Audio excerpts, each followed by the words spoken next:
What's going on, guys? Today I'm back with another Hat format replay review for you guys. If you're interested in sending in your Hat format replays, you can go down to the video description and find all the information on that.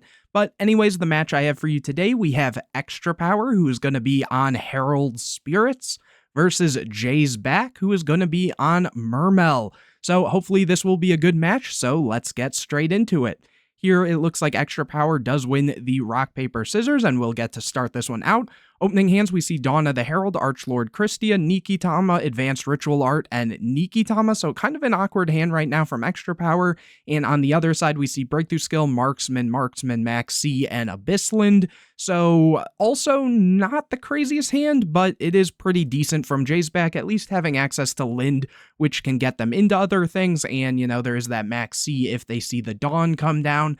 And, you know, Breakthrough Skill is always a good card, but let's see. Extra Power will get a draw for turn here, getting a copy of that monster. I'm not going to try to pronounce it. At some point, maybe I will, but currently I'm not going to. So anyways, let's see what Extra Power does. Here they are just going to set a copy of Nikitama and pass it over. Here Jay's Back gets another Marksman. So they are on 3 Marksmen. I guess that is something to keep a note of there. But they are going to summon the Lind and just go battle phase, attacking into Nikitama, which oddly has 1800 defense.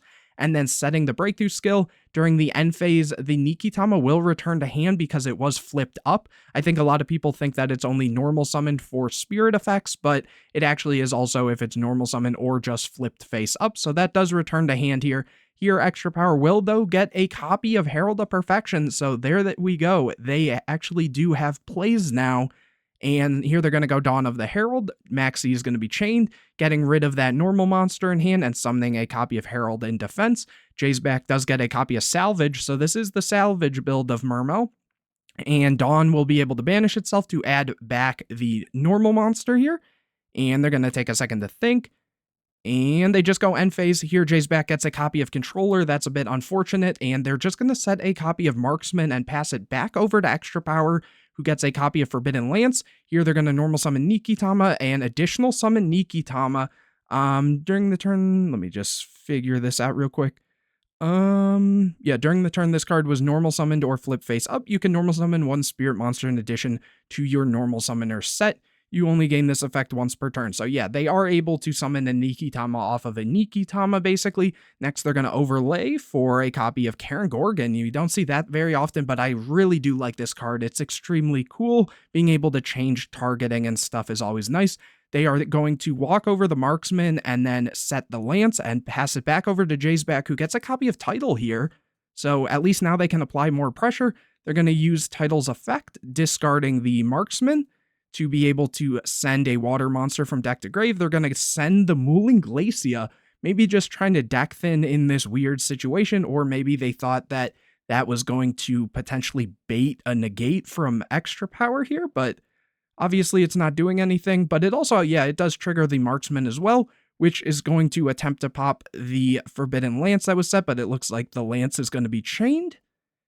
And here, Lind is switched to defense position, Genix Controller is set, and back over to Extra Power, who gets a copy of Manju of the 10,000 Hands. They're going to normal summon it, but that is met with Breakthrough Skill.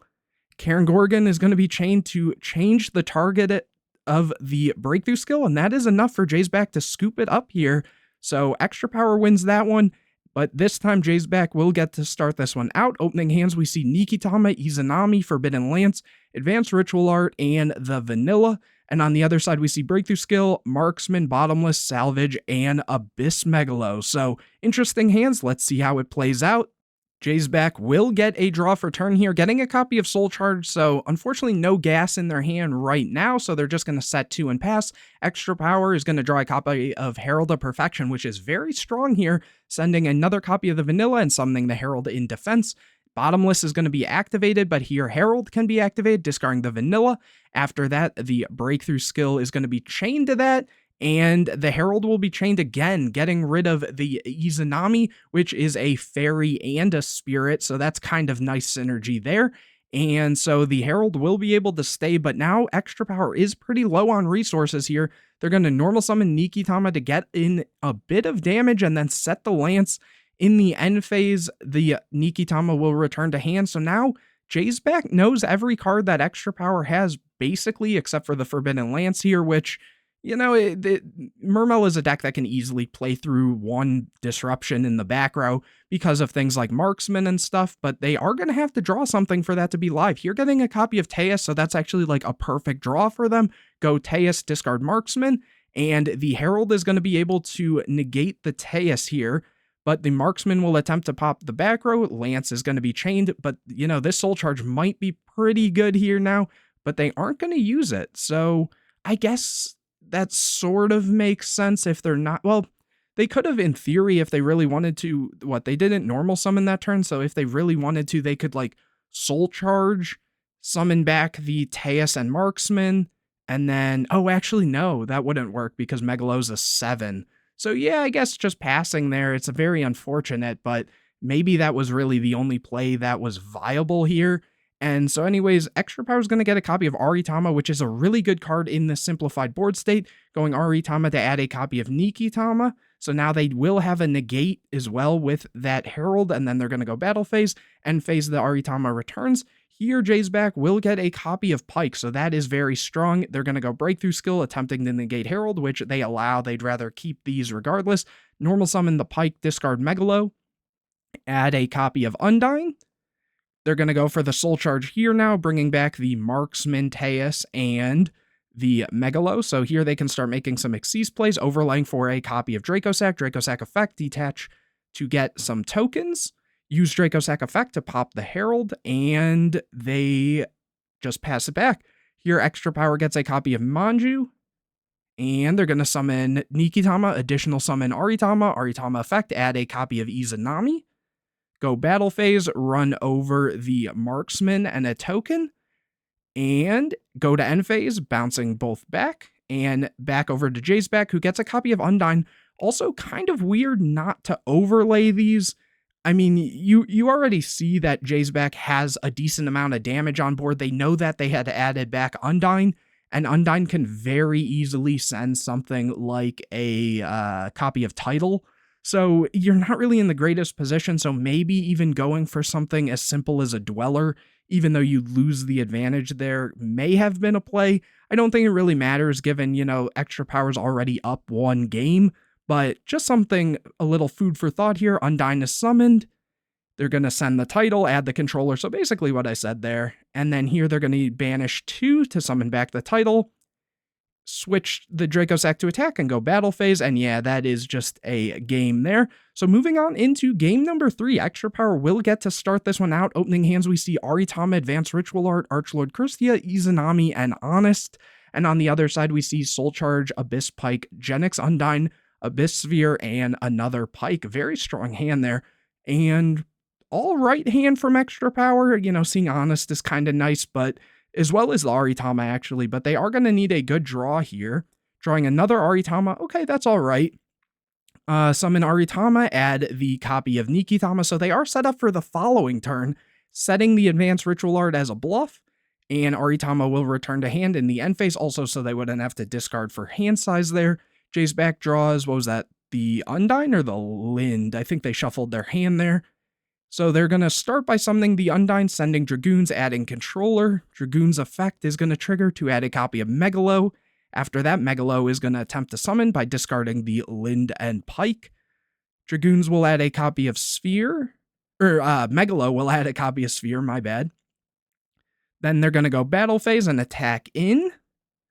And what they could have, even if they really wanted to, use the Megalo effect, but I guess keeping more bodies on board is probably better in this situation.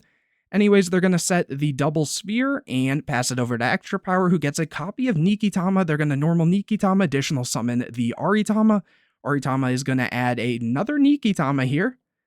Looks like they had a little bit of connection error there, but they are back and summoning 101 using the effect to summon or take the Megalo here, going battle phase, running over the Undyne. And end of main phase 2, Sphere's activated, summoning a copy of Lind. Lind will then get destroyed because of the Sphere, and they're choosing to summon a copy of Lead here, just as a big body, drawing into a MST for turn.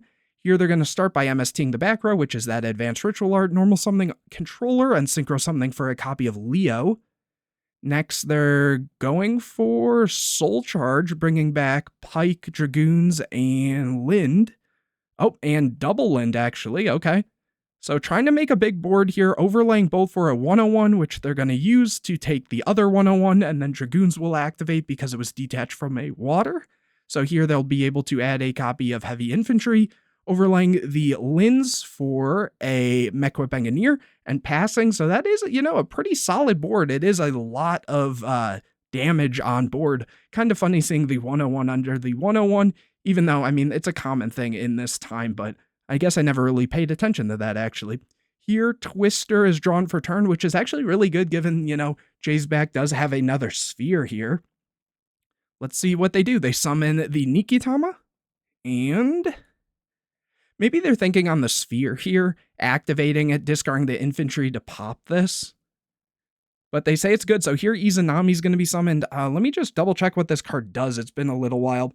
This, the usual type effect, when this card is normal summoned or flip face up, you can discard one card to add a spirit monster from your graveyard to your hand, which, yeah, I guess that's pretty cool, because if anything, you could like activate this, get rid of a Nikitama, add some other spirit back or whatever, and get a draw off of that. So here they're going to do exactly that, adding back the Aritama, then the Nikitama triggers, and they get a copy of MST, so that's really good. Go MST, chain the sphere, so that the Lind will be summoned. Here, the Lind will float into a Pike. Pike effect, discard the infantry, adding a copy of Undyne, and then infantry will activate, popping the Izanami, going battle phase, and here that Honest is going to come down. Yup. How many lights or whatever? That is 4. So, this Christia will be able to come down. So, special summoning the copy of Christia, which I don't remember if I've gone over this in one of these replays yet. I know I have for deck profiles, but it says if you have exactly 4 fairy monsters in your graveyard, you can special summon this card from your hand. If special summon this way, target 1 fairy monster in your graveyard, add that target to your hand. Neither player can special summon monsters. If this face-up card would be sent from the field to the graveyard, place it on top of the deck instead. So this card, it's a house, but at the same time, Jay's back, given if they have more controllers, which you'd assume, they could also just send an infantry or something and pop this. But here, the Christia is going to add back the Honest, setting the copy of Twister. The Nikitama returns to hand. Here, Jay's back gets a copy of Malcat. That's pretty cool. They're going to set it, normal summon the Undyne, send a copy of Marksman, add controller. Ooh, that's kind of rough. Popping the Twister. Are you really afraid of one back row in this situation, though? Like, especially given you have Malevolent Catastrophe, I feel like sending that was kind of rough, unless they're only on 1 infantry, in which case that, I guess, is the best play they can really go for here, given they can't special summon. But yeah, if they had another infantry, I would definitely have sent that, given, again, you have the Malevolent Catastrophe, so you have the opportunity to blow up the back row regardless, once Extra Power would try to attack in. But okay, back over to Extra Power, who gets a Donna the Herald. And here they're going to summon the Nikitama, additional summon Aritama. Aritama add another copy of Izanami. Go battle phase, run over the Undyne, but the Engineer is going to activate, switching it to defense, setting the Dawn of the Herald in main phase 2, and then end phase, the spirits are going to return. Very interesting game right now. Here, Jay's back is going to, draw an MST or Pike. I kind of lost track there, but they're going to switch the Pike to defense, switch everything to defense except the Engineer, actually. Here, Extra Power draws a copy of DD Crow, and they said forgot Christia exists. So interesting. That's definitely a card that, you want to be on the lookout for.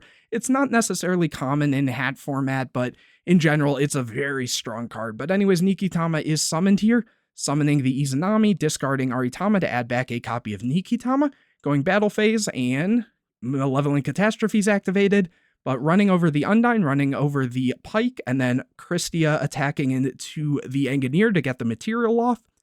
End phase, the spirits return, over to Jay's back, who gets a copy of Teus, which unfortunately can't be summoned here, setting the MST, over to Extra Power, who gets a copy of Herald. Oh, little misclick there. Normal summon Nikitama, summon the Izanami, discard Nikitama, add back another Nikitama, the Nikitama that was discarded will be able to get a draw, and extra power scoops it up there. So a little unfortunate from Jaceback getting stuck under this Christia, but really cool showing from this Herald Spirit deck, and hopefully you guys enjoyed. If you did, make sure to leave a like on it, comment any questions or videos you want to see in the future, subscribe to the channel, hit the bell to get notified anytime I put a new video out, share this video with your friends, and don't forget to go down to the video description to find out how you can send in your hat format replays. But anyways guys, I will see you in the next video.